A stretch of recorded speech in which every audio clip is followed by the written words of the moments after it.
असलियत में जो ब्राह्मण कहते हैं ना कि भाई जन्मना जायते शूद्रः संस्कारा द्विज उच्यते, ऐसे तो जन्म से ही हर कोई एक सामान्य है, बिल्कुल है ना। पर संस्कारा द्विज उच्यते, संस्कार उसको द्विज बनाते हैं। वेद पाठाद भवेद विप्र ब्रह्मे जानति ब्राह्मण, पर जब वो ब्रह्मत्व को समझने का प्रयास करता है तो फिर वो ब्राह्मण कहलाया जाता है। हमारे गुरुकुल का नियम था कि अंदर एक बनियान पहन करके भी भोजनालय में नहीं जाना, सिला हुआ वस्त्र भी नहीं कोई पहनेगा, और प्याज लहसुन तो बहुत दूर की बात थी। कहते हैं ना कथा में आता है, कथा मात्रेक जीविना, हमारे पहाड़ी भाई, हमारे उत्तराखंड, हमारे मतलब कथा मात्रेक जीविना ही उनका एक साधन था। बाथरूम से आधा घंटा हो गया आए नहीं, तो हमने दरवाजा खटखटाया, अंदर जैसी नहीं खुला दरवाजा तो हमने तोड़ा, तो अंदर महाराज जी को लखवा मार गया। नमस्कार, स्वागत है एक नए पॉडकास्ट में। और ये पॉडकास्ट होने वाला है स्पिरिचुअल, भक्ति भाव से भरा हुआ। और इसमें हम बात करने वाले हैं आध्यात्म की, ज्योतिष की और हमारी संस्कृति की, हमारे सनातन धर्म की। तो आज हमारे साथ आचार्य जी हैं, तो स्वागत करते हैं आचार्य जी का। आचार्य जी नमस्कार। आचार्य जी, अपने बारे में आप अपने ही मुखारविंद से जो कहना चाहें हमारे दर्शकों के लिए। महाराज पहले तो मेरा प्रणाम आपको, प्रणाम, धन्यवाद। और जो भी कृत्रिम रूप में इसको श्रवण कर रही है, सुन रही है या देख रही है, उन सब भाई लोगों को, माताओं बहनों को, सबको मेरा प्रणाम। और आपके पूरी टीम को, जो भी यहाँ पर इस चीज़ से संबंधित है, सबको मेरा प्रणाम। नाम आचार्य योगेश चमोला, हरियाणा, यमुनानगर सडोरा निवास स्थल है, कृष्णा मंदिर वहाँ पर निवास स्थल है। देवताओं के आशीर्वाद से, पितरों के आशीर्वाद से, माता पिता के आशीर्वाद से ब्राह्मण देह मिला, और ब्राह्मण देह मिलने के साथ मुझे ये कार्य क्षेत्र भी मिला। मैं बड़ा सौभाग्यशाली हूँ, बहुत ज़्यादा। और उससे भी ज़्यादा सौभाग्य ये है कि आपने मुझे यहाँ पर अरे बिठाया, नहीं, ये हमारा सौभाग्य है है कि ना। आप यहाँ आए। तो मेरा भी सौभाग्य है कि यहाँ पर आचार्य योगेश चमोला नाम है, और अध्यात्म क्षेत्र में भागवत कथा आदि का सेवा भगवान के आशीर्वाद से मिली हुई है। जन कल्याण की सेवा हमें प्राप्त है। तो हरियाणा में आप रहते हैं, और जैसे बोलते हैं ना कि आप पूर्वज आपके किस राज्य से या कहाँ से आप बिलोंग करते हैं, है ना। तो ऐसा, तो किस क्षेत्र से हैं आप? जहाँ तक मुझे जानकारी है, आप उत्तराखंड से ही हैं, देवभूमि से। तो कैसे आप इस क्षेत्र में आए? मतलब ये एक नए आजकल के जो बच्चे हैं उनके हिसाब से देखा जाए तो ये अलग ही फील्ड है ये, है ना। इसमें हर कोई नहीं जाना चाहता, जहाँ तक मुझे एक्सपीरियंस हुआ है, जो मैंने देखा है। जिनके पूर्वज ये सब करते भी आए हैं वो भी इसमें इंटरेस्ट कम ले रहे हैं कि कौन ये पंडिताई, ज्योतिषी और ये सब वाला काम करे। तो आप इस क्षेत्र में कैसे आए? हमारे जो पूर्वज हैं, या मैं पूर्वज नहीं बोलूँगा, मेरा खुद का संबंध उत्तराखंड से है। जो मेरा जन्मभूमि वो उत्तराखंड है, और कर्म क्षेत्र मेरा ये हरियाणा है। ये दोनों क्षेत्र मेरे लिए सौभाग्य के कारक है। तो पिताजी उत्तराखंड से आए, हरियाणा यमुनानगर सडोरे में, और वहीं पर मेरा बाल्यकाल बीता, और जन्म तो उत्तराखंड का था। तो जन्म से ही हमारे मंदिर आदि, पूजा पाठ आदि, परिवार कुटुंब हमारा इसी चीज़ से जुड़ा हुआ था। तो पिताजी मेरे कर्मकांड करते थे, पूजा पाठ करते थे, पुरोहित कृत्या करते थे। तो उनके अच्छा, आंतरिक इच्छा थी कि मेरा बेटा भी इसमें उभरे, आगे आए। बहुत अच्छी बात है ये। जो चीज़ मैं नहीं प्राप्त कर हम्म, सका वो मेरा आगे होता ही है, पिता को बिल्कुल होता ही बिल्कुल है सब बिल्कुल चीज़। बिल्कुल। तो पिताजी ने 10वीं कक्षा तक मैं वहाँ पढ़ा, और उसके बाद पिताजी ने मुझे लुधियाना दंडी स्वामी धर्म संस्कृत महाविद्यालय में खड़ा कर दिया। बेटे तुझे यहाँ पर अध्ययन करना है। अच्छा, 10वीं के बाद ही? 10वीं के बाद ना, ठीक है। तो जैसे ही वहाँ पहुँचे तो वो तो गुरुकुल था। हम्म। तो जैसे ही वहाँ पहुँचे तो वहाँ देखा, कहाँ हिंदी इंग्लिश मैथ पढ़ने वाला एक बार विद्यार्थी और सीधा गुरुकुल में पहुँच जाए, वहाँ की पद्धति को देखे, संतत्व को देखे, तो एक बार तो दिमाग चक्कर जैसा आने लग गया ये। बिल्कुल बिल्कुल, होता ही है नई जगह पर पे। धीरे धीरे धीरे धीरे धीरे धीरे वहाँ के संस्कार, जो चीज़ मुझे वहाँ से मिली है, हम्म। दंडी स्वामी धर्म संस्कृत महाविद्यालय लुधियाना से, वो चीज़ शायद मुझे कहीं मिल भी नहीं सकती। ये मेरा सौभाग्य है, खुद का स्वयं का सौभाग्य है मेरा। आचार्य सानिध्यता, गुरु सानिध्यता, उन्होंने दंड दे करके, दंड तो एक बहाना था, असलियत में हमको बदलना था कि असलियत में जो ब्राह्मण कहते हैं ना कि भाई जन्मना जायते शूद्र संस्कारा द्विज उच्यते, ऐसे तो जन्म से ही हर कोई एक सामान्य है बिल्कुल। ना, पर संस्कारा द्विज उच्यते, संस्कार उसको द्विज बनाते हैं। वेद पाठाद भवेद विप्र ब्रह्मे जानति ब्राह्मण, पर जब वो ब्रह्मत्व को समझने का प्रयास करता है तो फिर वो ब्राह्मण कहलाया जाता है। तो वहाँ गए, वहाँ बैठे, धीरे धीरे संस्कार मिले, धीरे धीरे खाने का नियम का पता लगा, रहने का नियम का पता लगा। अभी तक तो बस जी रहे थे, बस उसको बिल कह रहा है जीना है ना, पर जब गुरुकुल में जाते हैं तो वहाँ की पद्धतियाँ सारी, भाई वहाँ कैसे खाना है, कैसे रह, हमारे गुरुकुल का नियम था कि अंदर एक बनियान पहन करके भी भोजनालय में नहीं जाना। अच्छा। मतलब इतना नियम थे कि भाई भोजनालय में कोई बनियान, सिला हुआ वस्त्र भी नहीं कोई पहनेगा। अच्छा। और प्याज लहसुन तो बहुत दूर की बात थी। तो धीरे धीरे वहां रह रह करके उन गुरु महाराज की, इष्ट देवताओं की, उन उस जगह की पॉजिटिविटी ने हमको अपने आप ही बदल दिया। आज हमको जहां भी खड़ा कर दो तो हम खड़े हो जाएंगे, क्योंकि वहां की वो देन है। फिर धीरे धीरे जब इस क्षेत्र में आए, अनेक जगहों से अध्ययन किया, वृंदावन से किया, अनेक जगहों अच्छा। से। फिर उसके बाद ज्योतिष का अध्ययन किया, ज्योतिष को बहुत समझने का प्रयास किया, और कोशिश भी करी। पूर्णता तो किसी में है नहीं, बिल्कुल है ना, बिल्कुल क्योंकि ये पूर्णमदा पूर्णमिदम पूर्णात पूर्णमुदच्यते, वो केवल परमात्मा है। पर बिल्कुल सही। फिर अपने अंदर एक इच्छा थी, चाहे उसको सपना कह दो, कि मुझे भागवताचार्य बनना है। अच्छा, भागवत को ये मुझे फीलिंग आ गई थी पहले से। आ गई थी। तो मैं बिल्कुल। खन्ने में भी पढ़ा। अच्छा। मैंने खन्ना खन्ना, पंजाब। हाँ, खन्ना पंजाब विद्यालय में, उसकी भी बड़ी देन रही मेरे ऊपर, उन बिल्कुल। आचार्यों की बड़ी कृपा रही। वहाँ से व्याकरण, वहाँ से ज्योतिष। तो जब वहाँ गया तो हमारे साथ हमारे एक आचार्य जी थे जो भागवत करते थे। अच्छा। तो उस टाइम ज़्यादा यूट्यूब आदि फ़ोन नहीं था। तो एक व्यास जी है, श्री श्याम सुंदर पराशर जी, तो ठीक है। उनको श्रवण किया। बहुत बढ़िया, मतलब एक कहते हैं ना, किसी भी चीज में आगे आने के लिए एक प्रकट होने के लिए एक माचिस की तिल्ली की सहारा होता है बस, वो मतलब।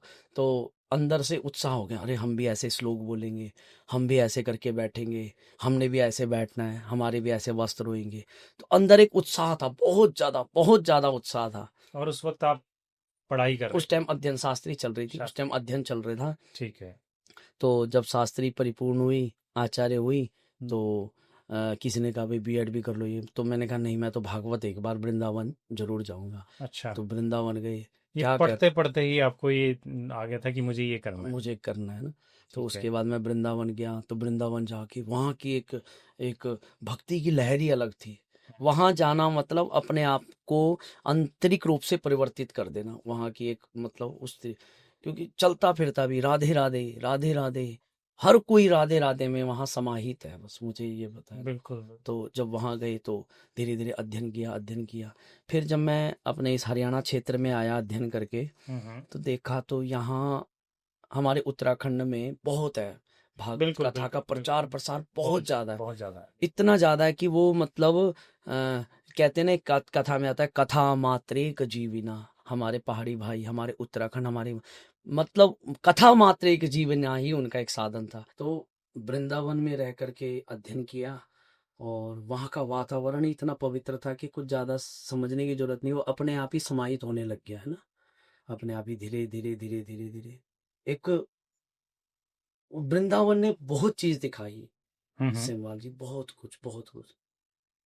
मैं कहता हूँ संत आशीर्वाद नहीं, आज यदि हम यहाँ बैठे हुए तो संत आशीर्वाद में एक घटना मैं व्यक्त करूंगा बिल्कुल बिल्कुल। कि अटल्ला चुंगी पे रात्रि को एक हमारे मित्र भी थे, पंकज जी। तो हम रात को ऐसे ही कुछ सब्जी आदि कुछ लेने के लिए गए, तो एक संत मिले, तो बंगाल के थे वो संत। तो संत ने कहा कि बच्चा यहाँ कहीं रहने का आश्रम। मैंने कहा महाराज हमको भी नहीं पता। कहा पूरे वृंदावन में घूम लिया, तो शायद अभी सौभाग्य में नहीं है कहीं पर रहना। तो हमने कहा महाराज, तो आप हमारे साथ आप हमारे यहाँ आ जाओ। तो उसने कहा ठीक है बेटा, जैसी तेरी इच्छा। मैंने कहा तो रात को जैसे ही आए तो संत ने कहा बेटा मैं जरा लघु शंका होके आ जाऊं, है ना। तो हम वो संत लघु शंका के लिए गए।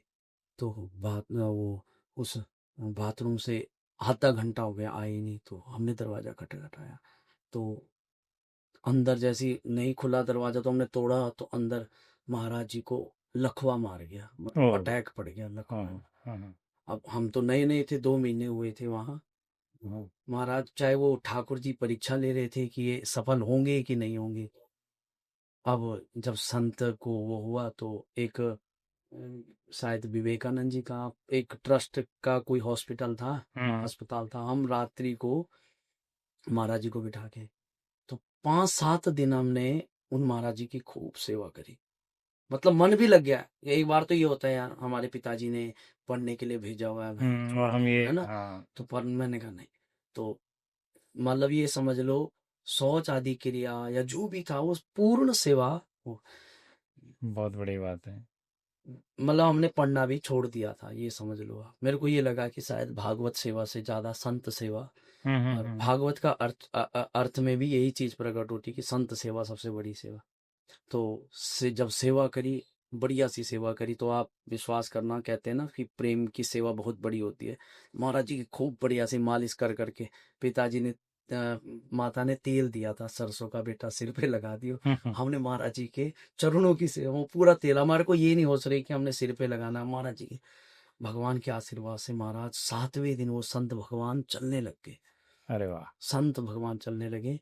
और फिर जिस आश्रम में रहते थे, हमको लगा कि अब ये थोड़ा तो बंगाली भाषा बोलते थे। तो जब हमने उनके आश्रम में उनको छोड़ा, तो संत भगवान के आश्रम में, और उन्होंने, मुझे आज भी याद है कि गरम गरम हाथ थे ऐसे करके, बाप पंडित जी तेरा तुम्हारा भला हो, जो तुम सोचोगे तुम्हारा कल्याण होगा। तो उस समय तो अक्ल नहीं आई, मैंने कहा चलो ठीक है। ठीक है। तो आज जब जब हम यहाँ पहुंचे, या आज जो भी जीवन में कुछ तरक्की दिखती है, तो मुझे लगता है वो आशीर्वाद मेरे आड़े आता है।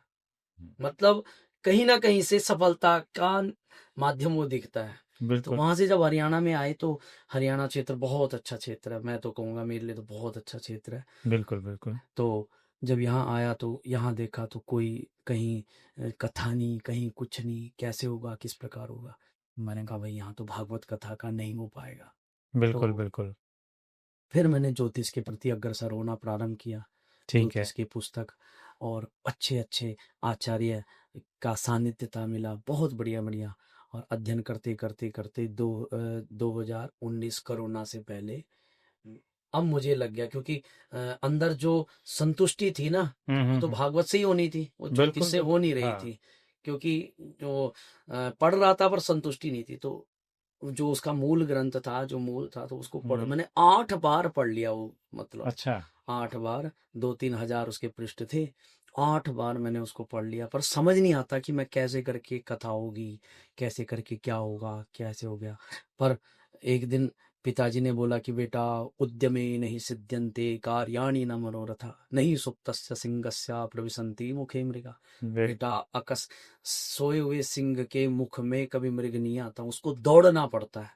बस बिल्कुल। बिठा लिया, और आलस्यम ही मनुष्याणाम शरीरस्थो महान रिपु, आलस का त्याग करते हुए पढ़ना प्रारंभ किया। और जब मैं कहते हैं ना, जब आप किसी चीज के प्रति अग्रसर होगे, तो परमात्मा या वो देवता या इष्ट अपने आप रास्ता देना प्रारंभ कर बिल्कुल देते हैं। सही बात है। तो यूट्यूब का सहारा भी ले लिया, और गुरु सानिध्यता जो गुरुकुल में पढ़ा भी था, उस व्याकरण ने, उन गुरु जी के ज्ञान ने, उस गुरुकुल के अध्ययन ने मुझे बहुत कुछ दिया।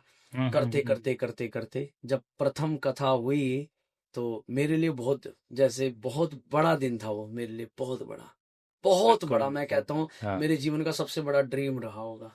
तो तो भगवान सबसे पहली कथा के बारे में ही जानते हैं। सबसे पहली कथा किस उम्र में की आपने और कहाँ की आपने ये कथा? ज्यादा बड़ी इतनी उम्र नहीं थी मेरी। हाँ, हाँ। मतलब ये, उम्र तो अभी भी आपकी वो हाँ, कुछ ज़्यादा नहीं है। 2021, ये बाल थोड़ा हो गए इसलिए हुए क्योंकि शायद पढ़ पढ़ के, या है ना, देखो दबाव बिल्कुल, बन गया बिल्कुल। ना। पहले चश्मा भी नहीं लगा हुआ था, भागवत भगवान ने चश्मा भी दे दिया। अब ठीक है। बेटा चश्मा भी। तो जब पहली कथा हुई तो हम्म। मैंने कहा कैसे होगा, किस प्रकार होगा, कोई कोई जजमान नहीं है, कौन करेगा, कैसे करेगा। पर का पिताजी ने कहा बेटा करना है, अब तो करना है, जैसे मर्जी करना है ना। तो हम्म। अपने मंदिर कृष्णा मंदिर में, मतलब अच्छा। कार्तिक का समय था, सडोरा में ही। सडोरा में ही ठीक है। कथा का सुंदर अपने आप ही मंच बनाया महाराज। कहते हैं ना स्टार्टिंग तो करनी पड़ती है, तो बिल्कुल अपने आप बिल्कुल। ही मंच बनाया, अपने आप ही नीचे मैट बिछाए और झाड़ू मारा खुद अपने आप ही। बिल्कुल और बिल्कुल। एक पंडित जी को पटाया, पंडित जी आ दो, मेरी पूजा भी करनी है आपने। हमारे संगीत है आज, उनका भी बहुत सहयोग है, यदि वो सुन भी रहे होंगे तो उनका भी बहुत बहुत धन्यवाद, जो मेरे साथ संगीतज्ञ हैं, वाद्य यंत्र के पारंगत विद्वान। उन्होंने कहा अरे पंडित जी हम तुम्हारे साथ हैं। तो कथा हुई, पहले दिन की कथा हुई महाराज, प्रारंभ हुई। तो करते करते करते पूरी कथा परिपूर्ण हो गई। श्रोताओं को देख के लग भी रहा था भाई हो जाएगा। तो कितने लोग आए होंगे पहली कथा में, लगभग कुछ पहली अंदाजा? कथा में ये लगा के चलो, शुरू में जब प्रारंभ हुआ तो कुछ लोग तो देखने के होता भी नहीं होता, हाँ हाँ हाँ। 10 आए, 15 आए। पहले दिन की कथा में 70 व्यक्ति थे, अरे वाह, ये तो 70, बहुत बड़ी बात है, 70। 70 तो। पर वो लास्ट तक हो गए थे, मतलब कि बढ़िया था, अच्छा था। मैंने अपने इष्ट देवता नरसिंह भगवान है, मैं कहे नरसिंह भगवान, मैंने पहले दिन की कथा मेरी परिपूर्ण करी। अब अगले दिन की कथा तो महाराज आप विश्वास मानना, मतलब मैं एक पुस्तक, जो मेरी पुस्तक थी वो सिर्फ एक हेडलाइटर होता है ना वो, जिससे वो मैंने सिर्फ पीली कर रखी थी पूरी पुस्तक, हे भगवान ये ना छूट जाए, हे भगवान ये ना छूट जाए, हे भगवान। हाँ। मतलब एक डर था कि मैं क्या बोलूंगा। पर कहते हैं ना कि वो व्यास गद्दी का इतना बड़ा चमत्कार होता है कि वो अपने आप शब्द प्रकट होने लग जाते हैं। बिल्कुल बिल्कुल। वहां बैठे, धीरे धीरे धीरे अगले दिन की कथा हुई, मैंने जय हो भगवान। जिस दिन 7वें दिन की कथा हुई तो उसमें 450 व्यक्ति थे। अरे वाह। तो 450 व्यक्ति, तो एक उत्साह, एक कॉन्फिडेंस हो गया। बिल्कुल बिल्कुल मैंने कहा बिल्कुल। भाई अब हो बहुत बड़ी जाएगा, बात है ये तो। शायद हो जाएगा। 2013-14 में मैंने अध्ययन किया था, 21-22 में मैंने कथा करी। तो किसी ने पूछा आपको तो बहुत पहले कर देनी चाहिए थी। मैंने कहा हर चीज का एक समय होता बिल्कुल सही है बात ना। है। भाई हर चीज का एक समय, बिना समय के कुछ नहीं होता। हम्म। कथा करते गए, फिर एक करी, दो करी, अ, बहुत अपने आप ही खर्चा। आप बिल्कुल हाँ, हम तो शुरुआत एक में कथा तो हम बिल्कुल। टीवी पे देखते हैं कि अरे महाराज इतना बड़ा, पर जो करने वाले उनसे पूछो कि स्टार्टिंग स्ट्रगल कितना है, बिल्कुल बहुत बिल्कुल ज्यादा है, है, हर अपने आप ही काम में जो जाओगे, भी अपने शुरू आप ही। करते हैं, हाँ बिल्कुल तो बिल्कुल। आज मैं बहुत संतुष्ट हूँ।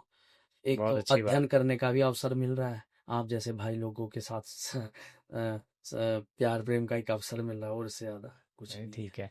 तो जब आपने पढ़ाई की तो उसमें आपने ज्योतिष की भी पढ़ाई की, ज्योतिष कर्मकांड की भी विषय पढ़ाई था की। हमारा, आचार्य विषय, विषय था। अच्छा, क्या क्या मुख्य जो विषय थे, थोड़ा सा क्योंकि दर्शकों की जानकारी के लिए, कि जब ज्योतिष, शास्त्री करते हैं तो क्या क्या मुख्य विषय है?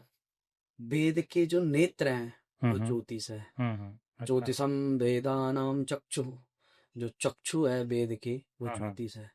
सही। इसलिए उसका यदि संधि विच्छेद भी करें तो ज्योति अग्रे ईसा इति ज्योतिषा, हम्म। मतलब ईश की जो ज्योति है, जो वो ईश है मतलब कोई। अपने इष्ट की जो ज्योति है, उसी को ज्योतिष कहा गया है। अरे वाह। मेरी समझ में हमारे जितने भी ब्राह्मण देवता जो बहुत ऊपर तक ज्योतिष में पहुंच चुके हैं, बड़े से बड़े, हम्म।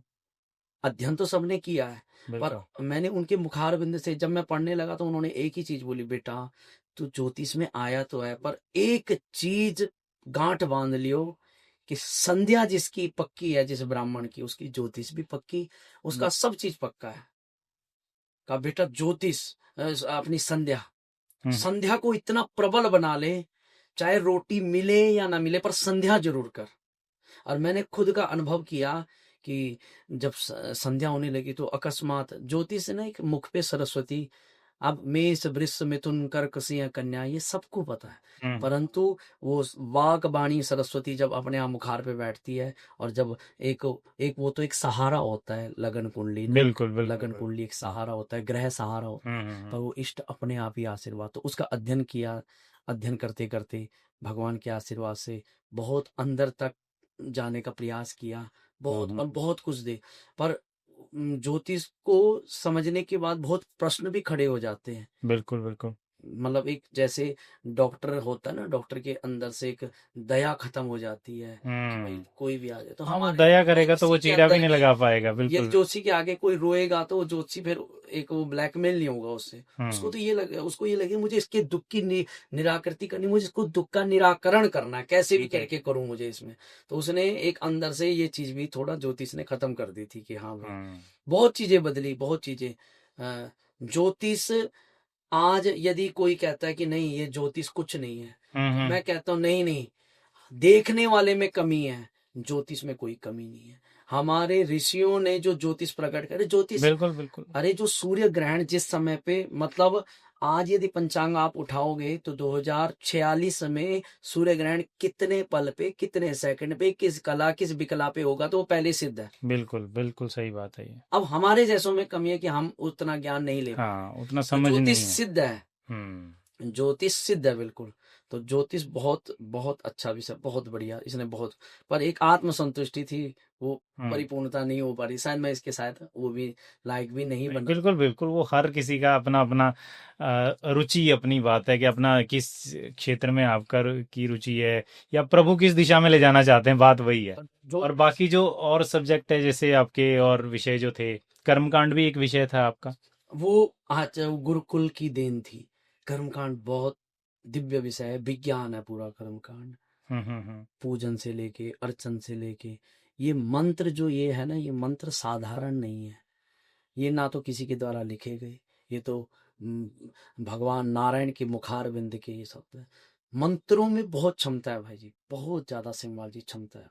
हम्म, मननात् त्रायते इति मंत्र, जो मनन का विषय है, वो कहते हैं कि सृष्टि को एकमय बना सकता है मंत्र, कोई भी मंत्र, पर उसको साधने का एक तरीका चाहिए, वो संध्या चाहिए, वो चाहिए। तो जो हमको गुरुकुल में पढ़ाया गया, जो वेद मंत्र पढ़ाए गए, हम्म। उन्हीं वेद मंत्रों के सहारे से आज जो हमको भागवत में भी मिल रहा है, तो वो भी इन वेद मंत्रों के आशीर्वाद से ही है जी। गुरुकुल में रहे तो वहाँ वेद पढ़ने का अवसर मिला, शुक्ल यजुर्वेद ज्यादा नहीं, पर थोड़ा हमने अध्ययन जरूर किया।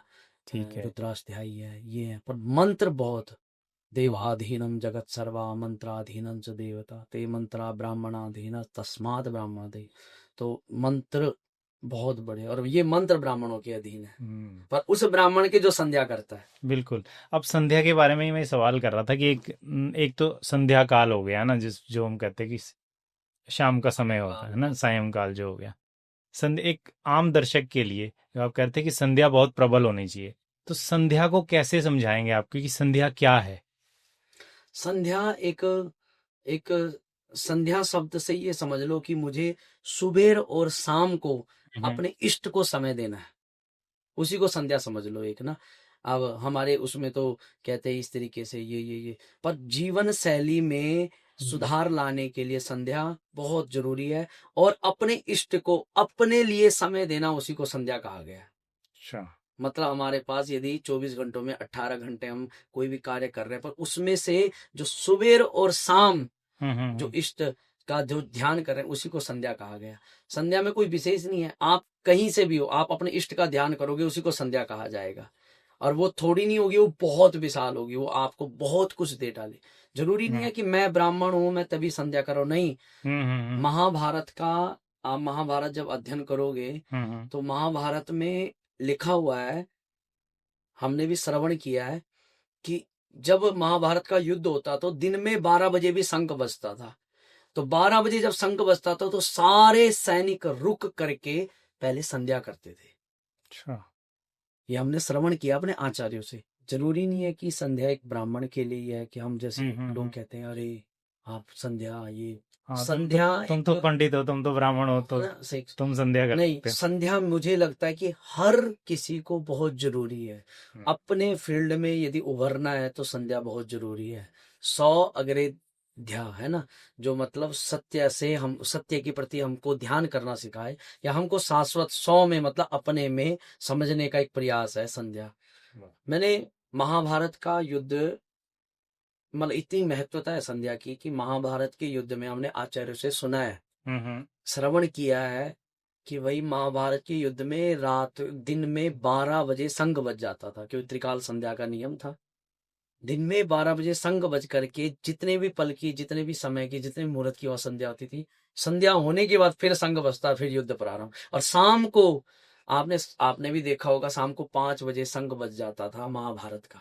वो इसलिए बजता था कि भाई वो युद्ध का, कि जब संग बजेगा तो फिर संध्या का समय होगा। मतलब इतना जिम्मेवारी समझते थे वो संध्या की, संध्या बदलने का। और एक और देखो, जब हमारे पौराणिक संतों ने संध्या को समझने का प्रयास किया, तो संध्या के द्वारा आत्मा को समझने का प्रयास किया। जब उसमें आनंद आने लगा, तो उस आनंद को बढ़ाने के लिए तो संकेत, ये तिलक क्यों था, ये शिखा क्यों थी। कहते हैं कि संध्या में धोती होनी चाहिए, यज्ञोपवीत होना चाहिए, शिखा होनी चाहिए, तिलक होना चाहिए, और समय होना चाहिए, अच्छा समय। इसीलिए ताकि हमारे को संध्या के अंदर और गहनता मिले, और गहनता। मैं अपना एक अनुभव शेयर करूंगा जी जी बिल्कुल बिल्कुल। कि संध्या का कितना महत्व है। ये तो पता नहीं, प्रभु की कृपा रही जो संध्या मिली आचार्य लोगों की। हमको मूल में गायत्री, ब्रह्म गायत्री मिलती है, यज्ञोपवीत के साथ गायत्री मिलती है। तो कहते हैं ना, लोग तो कहते हैं कि भाई गायत्री मंत्र बहुत बड़ा है, तो उसको अनुभव भी तो करना बहुत जरूरी है। बिल्कुल बिल्कुल। संध्या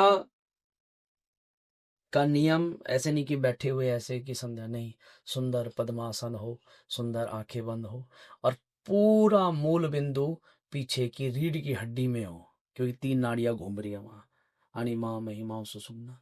ये 3 नाड़ियां ही हमारे को पूरे संध्या का आनंद देती है। ये 3 यहाँ से घूम रही है, और अच्छा घूमते घूमते यहाँ यहाँ यहाँ यहाँ यहाँ यहाँ, इन्हीं को बांधने, इन्हीं को खोलने की क्रिया ये सिखा है, इन्हीं को खोलने की क्रिया ये तिलक है। मैं आपको एक्सपीरियंस से समझाऊंगा।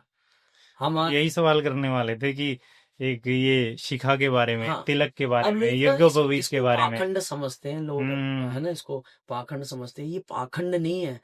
कहते हैं ना कि कोई भी गाड़ी को यदि और उसको एडवांस बनाना, तो उसमें एक अलग अलग फीचर्स या कुछ अलग अलग चीजें उसमें ऐड करी जाती है, जिससे वो और अत्यधिक बलशाली बन सके। तो ऐसे ही हम उस एनर्जी को और एब्जॉर्ब कर सके, या उस एनर्जी को और समझ सके, इसलिए ये सूत्र दिए गए।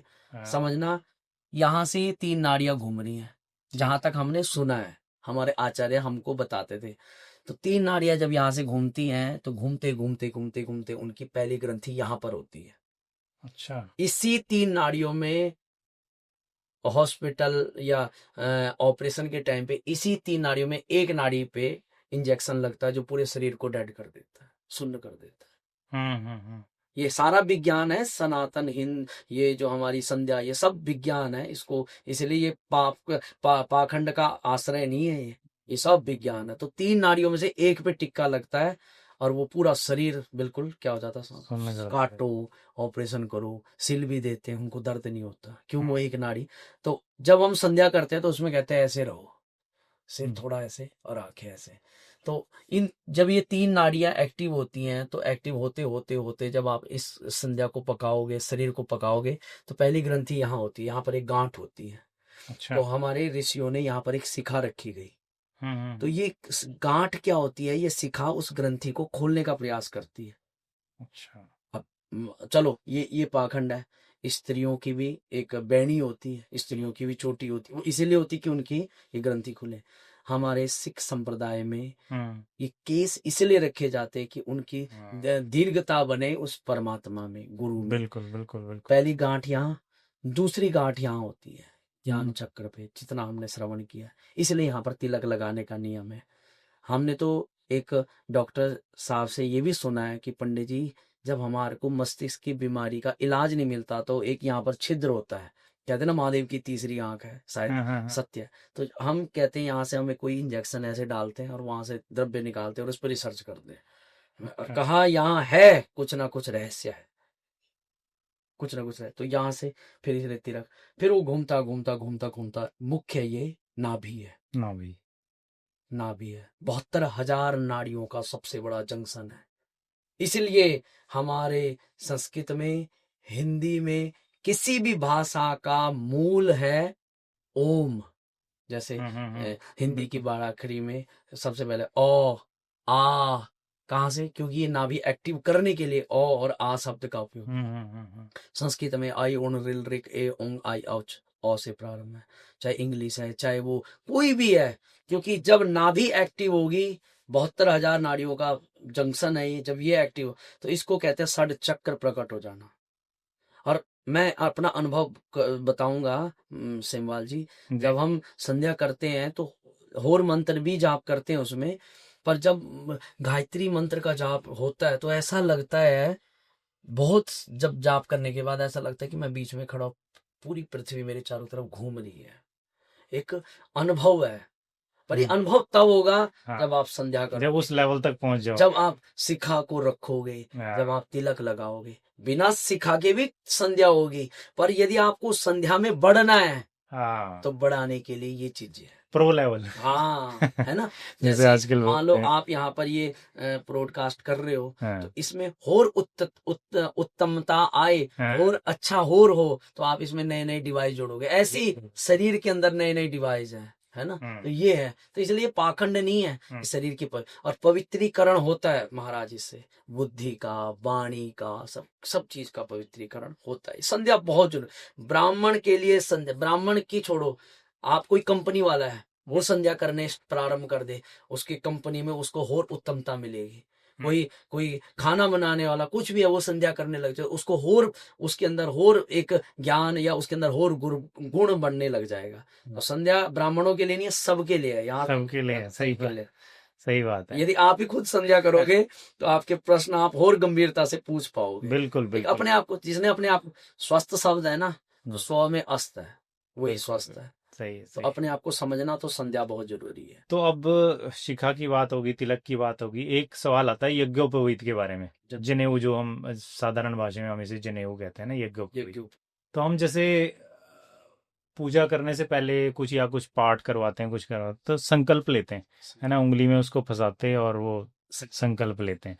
तो यज्ञोपवीत के बारे में और उस संकल्प के बारे में और वो उंगली पे बांधने वाला जो है, वो हम कर तो लेते हैं, पंडित जी जैसा बोलते हैं कर्मकांड करवाने वाले, लेकिन उसके पीछे का जो ज्योतिष शास्त्र या कर्मकांड शास्त्र जो है, विज्ञान है, वो क्या है यज्ञोपवीत और उसके बारे में? ज्यादा शास्त्रों में ना उलझते हुए साधारण भाषा में कहूंगा, हम्म हमारा पवित्रीकरण ही हमारा यज्ञोपवीत है। हम्म, हमारी ईमानदारी ही हमारा यज्ञोपवीत है। यज्ञोपवीतम परमम पवित्रम प्रजापति सहजम पुरस्ता। यज्ञोपवीत जितना महत्व संध्या का है, उतना ही महत्व यज्ञोपवीत का है। हम्म, बहुत महत्व है। ये समझ लो, अपने आप को नियंत्रित करने का सूत्र ही यज्ञोपवीत है। हम्म, नियम बहुत है, इसलिए नियम बनाए गए कि इंसान अपने जीवन में एक्टिव रहे अच्छी आदतों के लिए।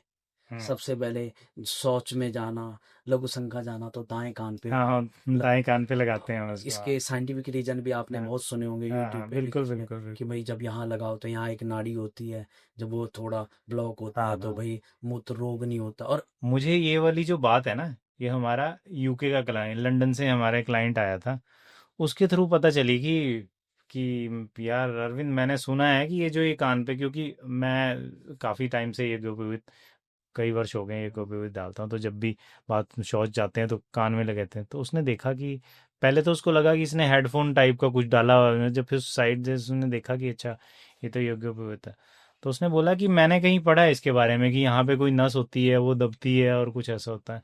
मैंने कहा मैं उतना साइंटिफिक उसमें नहीं गया हूँ, पर मैं सिर्फ इसलिए कि अपना जो धर्म का जो नित्य नेम समझ लो, वही समझ लो, उस हिसाब से मैं कर रहा हूँ उसको। यज्ञोपवीत को देखो, इस पे चर्चाएं बहुत हो रखी है, हमारे आचार्यों ने बिल्कुल। बड़ी चर्चा करी, और धर्म हम्म, शायद इतना मैं नहीं भी जानता, बिल्कुल। पर जहां तक मैं एक साइंटिफिक एक समझने का प्रयास हम्म, करूंगा, जहां तक हमने सुना हुआ है, पूरे शरीर के यंत्र को संवारने वाला यज्ञोपवीत है। हमारे गुरुजी कहा करते, बेटा यज्ञोपवीत धारण ऐसे होता है ना, हाँ बिल्कुल तो बिल्कुल। यहाँ से ब्रेन की नसें हार्ट से जोड़ने वाला, यहीं यहीं से गुजरती है, यहाँ से नहीं कहा, यहाँ से गुजरती है, इसको भी कंट्रोल में रखता है। ये रक्षा सूत्र क्यों है? हाँ ये इसीलिए तो है, ब्लड प्रेशर ना बढ़े, एक लेवल बना रहे, हमारे शरीर का एक नियम। बस पुराने लोग इतने ज्यादा पढ़े लिखे नहीं थे, तो उसको पाप और पुण्य में कन्वर्ट कर दिया। हाँ, ये कर, आसान आसान है ना, भाषा में है समझाने के ना। लिए, है ना। वेद कठिन था, समझ नहीं आ रहा था, इसलिए उसको पुराणों में कथा के रूप में परिणित कर दिया कि हमारे को तो ये चीजें हमारे शरीर को शुद्ध देखो, आज भी जिस घर में सनातन को फॉलो किया जा रहा है, आज भी सनातन के नियम जिस घर में है, उस घर में फिर भी शुद्धता और आयु आरोग्यता है। क्यों है? बिल्कुल बिल्कुल नेचुरली है। क्यों? 4 बजे उठना है, 5 बजे उठना है, 4 बजे उठना है। और लिखा भी गया है कि भाई 4 बजे ब्रह्म मुहूर्त में उठने से शरीर शुद्ध रहेगा, बिल्कुल पेट सेट रहेगा। पेट सेट हो गया, कहते हैं कि भाई उस समय वात विकार ज्यादा रहता है, तो भाई पेट साफ हो जाता है सुबह जल्दी उठने से। इतना 9 बजे से नहीं होता, जब पेट ही सही हो बिल्कुल गया। बिल्कुल तो ये कौन बता रहे? सनातन। सनातन कोई धर्म नहीं है, हम्म, जीवन को जीने की एक शैली सनातन है। हम्म, कैसे हमको जीना है। आज हमारे अंग्रेज हैं, जब वो भी जी रहे थे, पर जब उन्होंने इस सनातन में जीना प्रारंभ किया, वो कह रहे आनंद आने लग गया, बिल्कुल बिल्कुल आनंद आने लग गया। हम्म तो हम इस चीज को छोड़ के अलग जगह हम उनको पकड़ रहे हैं। हाँ, उन्होंने वो चीज छोड़ दी है, आज वो हमारे को पकड़ रहे हैं, और आज हम छोड़ के उनको। इसलिए सनातन कोई इस धर्म ना मानते हुए एक जीवन को जीने की एक शैली है, इसी को सनातन कहा गया। बिल्कुल और यहीं पर यज्ञोपवीत का महत्व, हर चीज का। यज्ञोपवीत भी क्यों महाराज? तिलक, शिखा, बिल्कुल यज्ञोपवीत, धोती, रहन सहन। अब आप ऐसे बैठे हो, मैं भी ऐसा बैठा हूँ, और इसका साइंटिफिक रीजन बहुत है। कहते हैं कि नीचे बैठ के भोजन करो, ऐसे चौकड़ी मार के भोजन करो, सब कुछ। ये सारा सनातन का एक अंग ही है। बिल्कुल बस बिल्कुल हमारा शरीर शुद्ध बना रहे, स्वस्थ बना रहे, और तंदुरुस्त बना रहे, आयु आरोग्य परिपूर्ण बना रहे, बस उसको बांधने का एक प्रयास किया गया। बस इंपॉर्टेंट ये है। इसलिए ये सब सनातन के इसलिए अंग है। ये यज्ञोपवीत के लिए तो संस्कार जैसे 16 संस्कारों में से एक है बहुत यज्ञोपवीत। उपनयन संस्कार हमारे उत्तराखंड में, हम्म हिमाचल में, दक्षिण भारत में, उत्तर प्रदेश में तो जितना विवाह को महत्व देते हैं बिल्कुल उतना, बिल्कुल हाँ 16 है संस्कारों में ना, मतलब एक है ना। अहम संस्कार है ये। ब्राह्मण में हम्म द्विज उसी को कहा गया जिसका जनेऊ यज्ञोपवीत संस्कार है। इसलिए बहुत नियम है, बस नियमों में बांध करके चलो। एक विद्यार्थी जब नियम में बांध करके चलता है तो वो एक विद्या को अच्छी प्राप्त करता है। ऐसे एक ब्राह्मण जब नियम में बंध के चलता है तो उसके मुखार बिंद से वेद, उपनिषद सब प्रकट होते हैं। पर यदि जिस जो नियम में नहीं है तो फिर वो कुछ भी नहीं है। तो यज्ञोपवीत बहुत जरूरी है। कुछ कुछ कहते हैं पंडित जी हम धारण करें कि ना करें। अरे मैंने धारण करवा के देखा है। एक ने कहा पंडित जी हमारे को पेट का विकार, मैंने ऐसे ही बोल दिया। मेरी एक कोशिश रहती है ज्यादा नियमों में ना उलझते हुए पहले स्टार्टिंग तो करो, प्रयास तो करो। बिल्कुल तो मैंने उसको बोला, मैंने कहा भाई तू एक काम कर, पाठ तूने 21 दिन यज्ञोपवीत धारण करने का, चाहे सामान्य जैसे रख। अभी मैं ना कोई गुरु दीक्षा ना। तो उसने कहा क्या होगा? मैंने कहा पेट तेरा सही हो जाएगा। अब उसको तो एक विश्वास हो गया। बिल्कुल मैंने कहा ये नियम धारण करने हैं। आप विश्वास करना भाई जी, ये तो परमात्मा का आशीर्वाद था, या उस यज्ञोपवीत का वो परमात्मा का आशीर्वाद उस यज्ञोपवीत में आ गया था। वो कह रहा है 21 दिन बाद पंडित जी मेरा तो पेट सेट हो गया, मेरा तो पेट सेट हो गया। नियमों का ये है, नियम का बिल्कुल बिल्कुल नियमों का ये है ना। बहुत शरीर के नियम है, बस इस नियमों को फॉलो करो, बस वही। इसीलिए यज्ञोपवीत धारण है। यानी पर बहुत अच्छी बात है मतलब कोई भी सनातन धर्म में जो पद्धति बनाई गई है वो पाखंड नहीं है और हाँ, उसके पीछे कोई ना कोई साइंटिफिक आज रीजन कर रहे हैं, आज इसको आज बोलने वाले कह रहे हैं कि ये पाखंड है, पर मैं उनसे बोलूंगा एक बार अपना करके देखना। यदि देख आपको अपनाने के बाद आनंद ना आए ना, तब आप कहना ये पाखंड है। बिल्कुल बिल्कुल यदि आप तब मैं बोलता हूं आप उस पर प्रश्न चिन्ह तब खड़ा कर सकते हो यदि आपने उसको पहले एक बार समझा नहीं, समझा तब आप प्रश्न खड़े। तब आपको पहले सनातन को समझो तो सही, पहले इसके नियमों को समझो। आप बाहर से कह रहे हो महाराज ये तो पाखंड है, अरे तुम पहले उसको अपना के देखो। यदि तुमको आनंद नहीं आ रहा, यदि तुमको इसमें समझ नहीं लगा, तुमको सही में लगेगा पाखंड है, तब कह सकते हो। ऐसे ऐसे तो ये सनातन को समाप्त करने के लिए ये ना कभी समाप्त हो सकता है, ना कभी होगा, ना कभी हो पाएगा। बिल्कुल सत्य सनातन है, बिल्कुल सही सत्य बात। सनातन है, इससे बड़ा कुछ नहीं है। चलो सनातन तो जैसे कभी खत्म नहीं हो सकता वैसे ही ये टॉपिक भी ऐसा है कि कभी खत्म नहीं हो नहीं हो सकता। सकता। तो संकल्प जब हम करते हैं मतलब वो है ना कि तो संकल्प क्या है मतलब एक संकल्प की जो बहुत पद्धति है। बहुत अच्छा प्रश्न है। हाँ आपके इस पॉडकास्ट में मैं कोशिश करूंगा ज्यादा शास्त्रों वाले, मैंने एक सामान्य नहीं सामान्य है ना। हम अभी जो है हम कोशिश यही कर रहे हैं कि एक आम जो नागरिक है आम जो सनातनी है जो इसको देख रहा है वो कैसे इस चीज को समझे इसलिए हम इसको एक साधारण भाषा में समझना कि मुख्यमंत्री जी का पूरे राज्य पर अधिकार हो, मतलब मुख्यमंत्री जी पूरे राज्य को चलाते हैं। बिल्कुल। मुख्यमंत्री जी के लिए पूरे राज्य का एक एक व्यक्ति उसके लिए अपना सामान्य वो सबकी बात, पर कुछ कुछ उसके विशेष होते हैं। तो विशेष कैसे होते हैं, जैसे हमारे को कुछ काम करवाना होता है ना, हमको कुछ काम करवाना होता है, तो हम क्या कहते हैं, मुख्यमंत्री जी या मंत्री जी जहाँ रहते हैं तो हम वहां जाते हैं, तो एकदम तो मंत्री साहब से मिला नहीं जाता, तो बिल्कुल। मंत्री जी के बाहर एक पीए बैठे रहते हैं। तो पीए जी को हम कहते हैं, महाराज ये मैं अमुक गांव से आया हूँ और अमुक मेरा नाम है और मेरा ये काम है, और थोड़ा सा उसमें सेवा पानी रख के, मान लो मंत्री जी नहीं ले रहे, पर हमारी खुशी है कि महाराज ये हमारी तरफ से है ना, ये काम जल्दी हो जाए, हम लोग काम जल्दी हो जाए जो है। तो महाराज बिल्कुल। ये सेवा है, और पीए साहब को कहते हैं महाराज आप अरदास करना तो हमारा काम हो जाए। तो पीए साहब भी क्या, ठीक है महाराज कोई बात नहीं। तो करना तो पीए साहब ने जिसका भी हो जैसे भी करना है, तो पीए साहब उसको आराम से उस चिट्ठी को बंद करते हैं और मुख्यमंत्री जी के आगे प्रकट कर देते हैं। तो ऐसे तो मुख्यमंत्री जी की पूरे क्षेत्र पर दृष्टि होती है, पर जब उस व्यक्ति के विषय का, महाराज इस पे थोड़ा विशेष करना क्योंकि इसका प्रेम ज्यादा प्रकट हुआ मेरे प्रति, यही संकल्प है। ऐसे परमात्मा की पूरे विश्व पर दृष्टि है, बिल्कुल बिल्कुल पर बिल्कुल। भगवान का एक पीए समझ लो, हाँ, ब्राह्मण देवता। हाँ, जजमान जाता है, कहता है महाराज संकल्प श्रीमन मुकुंद सचिदानंदस्याज्ञा प्रवर्तमानस्या प्राददई जीवनो ब्राह्मणो तुत्यप्रादे, उसमें सारा हो जाता है, महाराज मैं यहाँ का हूँ, मैं ऐसा हूँ, मैं वैसा हूँ, मैंने मेरा ये गोत्र है, मेरा ये नाम है, मेरा, और अंत में लिख देता है महाराज मेरा ये काम है ना।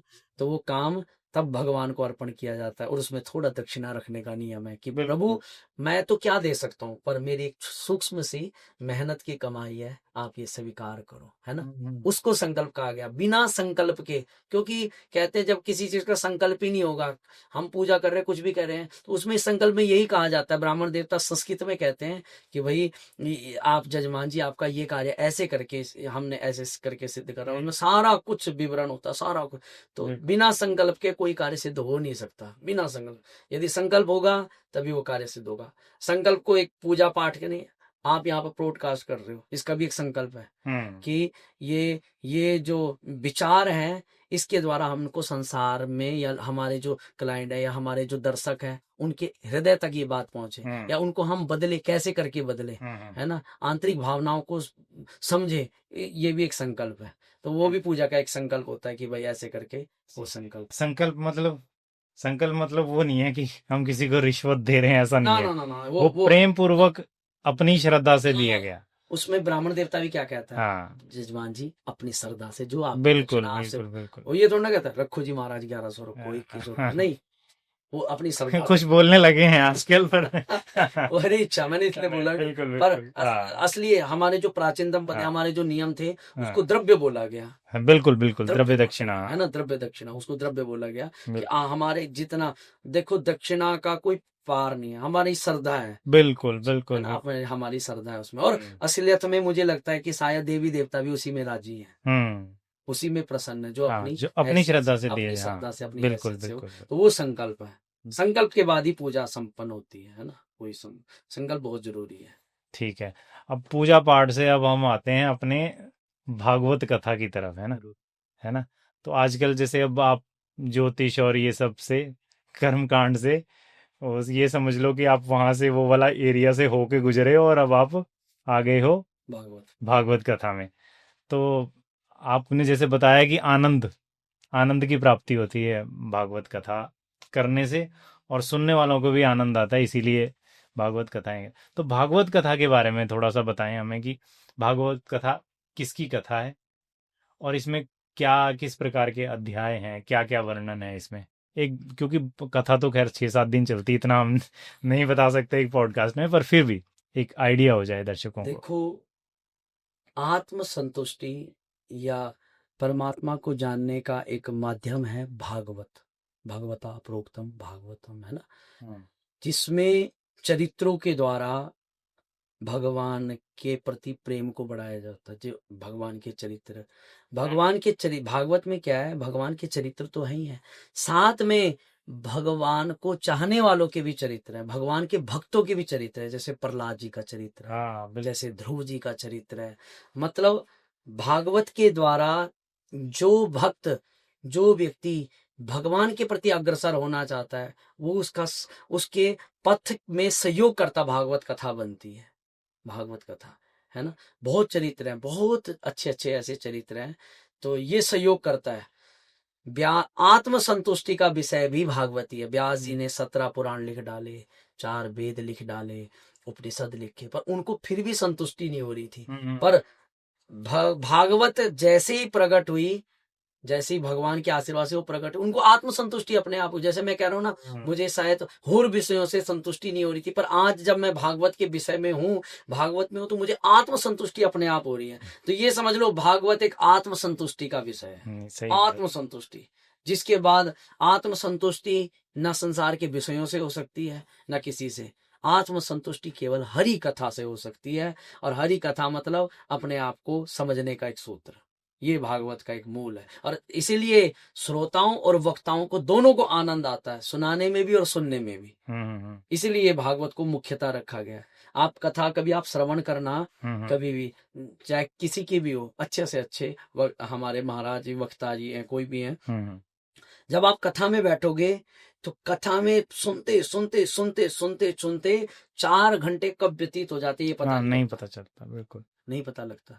ऐसे आप माला लेके बैठ जाओ तो आपको कभी कमर दर्द होगी, कभी पैर दर्द, पर भक्ति को, भगवान की प्राप्ति का सबसे सरलतम सूत्र ही ये कथा है। भागवत कथा या कथा है या सत्संग है। इसलिए मुझे भी इसलिए इसमें आनंद आ रहा है, और ज्यादा पैसों के लिए नहीं, मैं आनंद के लिए असलियत में ये कर रहा हूँ। हमारा समुदाय भी, हमारा ग्रुप भी, सब आनंद है बस इसमें, इससे बड़ा आनंद नहीं है कोई। तो कैसे होता है, जैसे अब किसी ने भागवत कथा करनी है तो शुरुआत कैसे होती है एक भागवत कथा की? जैसे किसी के दिमाग में आया कि यार, किसी के मन में आया कि मैं एक कथा करवाता हूँ, तो ये कैसे शुरुआत होती है इस कथा की?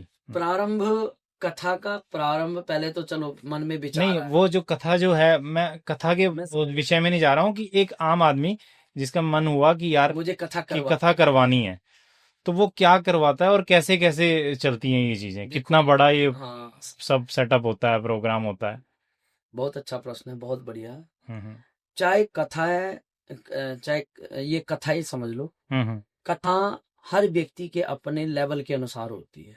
ठीक है। जैसे एक विवाह होता है ना, तो कोई अपनी बेटी का विवाह करोड़ों में भी करता है, बिल्कुल बिल्कुल। कोई विवाह 50 लाख में भी करता है, कोई 10 लाख में, कोई लाख रुपए में भी, कोई कहता है नहीं साहब मैं तो चुन्नी चढ़ा के भी कर रहा हूँ। बिल्कुल, तो ऐसी कथा भी है। अच्छा। कोई किसी का लेवल बहुत बड़ा है, अपने बड़े लेवल से, वही श्रद्धा के अनुसार ही है, उसका जितना उसका क्षमता जो है, क्षमता है, उसी के अनुसार वो कर रहा है। कोई 10 लाख, कोई 2 लाख, कोई 1 लाख, कोई कहता है जैसे एक बार आया पंडित जी, मेरी श्रद्धा बहुत है, कथा श्रवण मेरे घर में होनी चाहिए, हमारे क्षेत्र में कथा होनी चाहिए। मैंने कहा महाराज तो आप एक काम करो, आप कथा करवाओ बस, आपने पैसे के प्रति अग्रसर नहीं होना। यदि मैं शायद पैसे के प्रति देखूं तो शायद हमारे को कथा आगे ना भी मिले, क्योंकि शायद भगवान वहां पर हमारा एक बैरियर खड़ा कर देगा, बेटा बस अब नहीं, बस क्योंकि मैंने आनंद के लिए कथा प्रारंभ करी।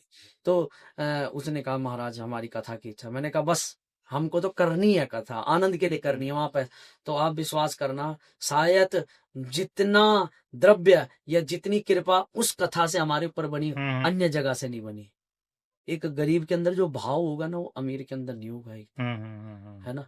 जो भाव उसके अंदर हो, इतना बढ़िया कृपा बनी।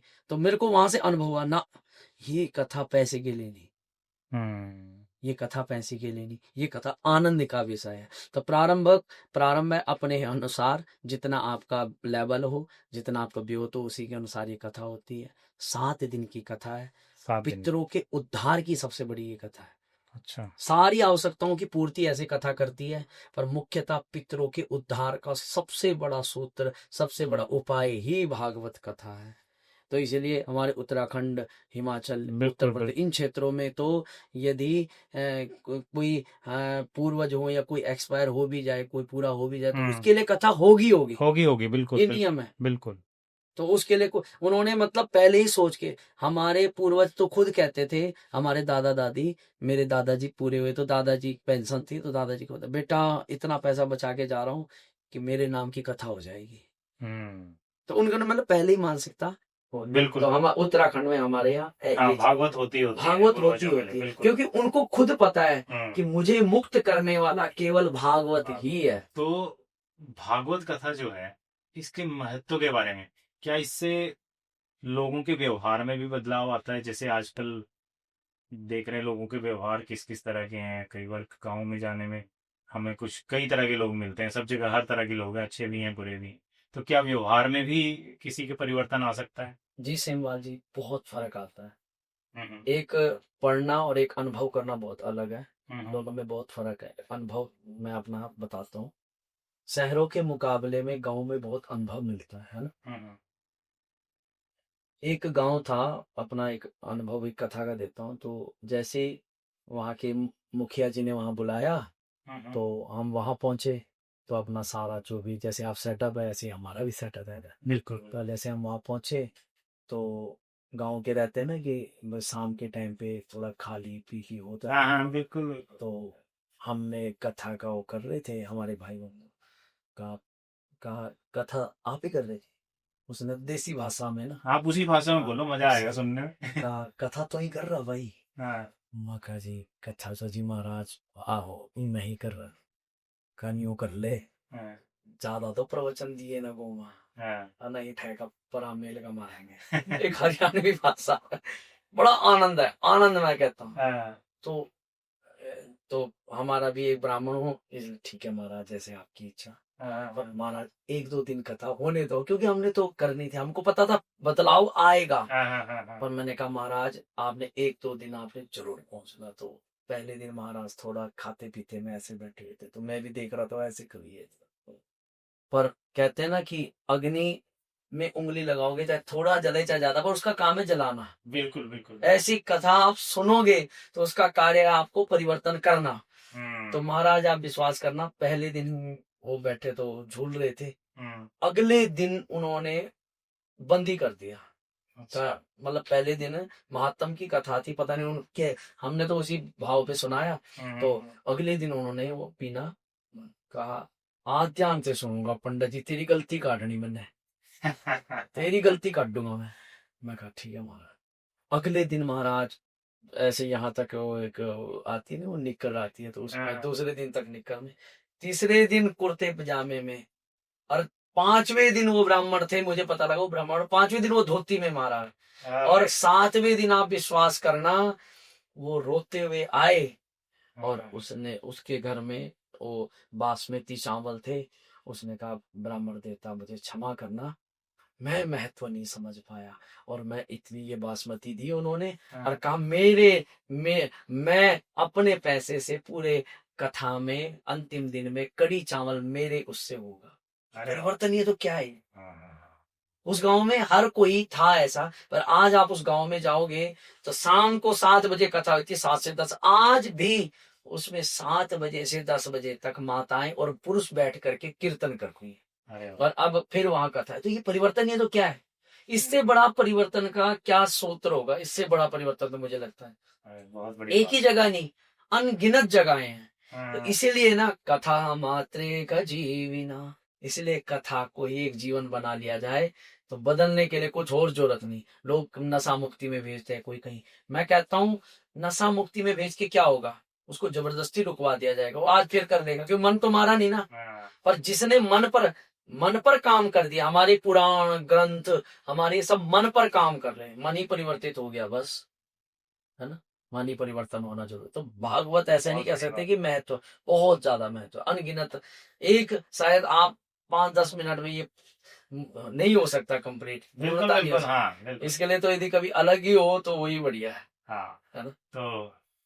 तो बहुत अच्छा लग रहा है ये सुन के ना मुझे। तो ये जो गांव वाली आपने स्टोरी बताई ना, वैसे लग रहा है जैसे बिल्कुल होता ना कि जो हम कहानियों में सुनते आ रहे हैं, और आप ये लाइव देख रहे हैं सामने चीजें, और आप कह रहे हैं कि वो अभी कथा भी करवाते हैं वो हर साल। मैं हर साल की सिंबल जी, हर साल की छोड़ो, महीने के अंदर वो कहते हैं पंडित जी आपने कुछ नहीं करना, आपने एक चरित्र हमारे को 2-2 घंटे सुनाना है। अरे वाह, क्या बात।